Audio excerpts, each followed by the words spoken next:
Here, I want to bring in someone very important to talk about the significance of this day. This is Lieutenant Dan Choi. He is a veteran of the war in Iraq, and you remember what happened during the 9/11. You were at West Point at that time. Tell me exactly what this night means for you. Well, tonight means that we're all American. Whether we are Christian Americans or Muslim Americans, gay Americans or straight Americans, we're all Americans, and that's what we're celebrating here tonight. I don't think we have anything else that we need to celebrate than that. You know, as I've been down here for the past few hours, I think a lot of people have said to me, you know, this is a night, this is a day that we thought would never come, or we were wondering when it would come. Does it finally seem real to you?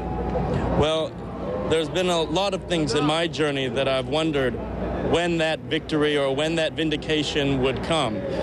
For me, I had sometimes lost hope in my personal journey, but I know that so long as we tell ourselves from the very first moments of stepping up to serve our country that we will never give up until we accomplish what it is we set out to achieve, then we're going to be all right. Mm-hmm. Well, I think a lot of people, I speak for a lot of people who thank you for your service to the country and for what you've done for the United States. And I think a lot of people are now finally feeling a sense of closure. Are you feeling that as well? I am. And I would like to say that there are many times in our journey where we didn't think that there would be a victory that could pass over all of and calm all of our nerves. But what we learned throughout this past decade is that the only antidote to victimization is confrontation, a confrontation of our own fears, of our own inadequacies, that knows no compromise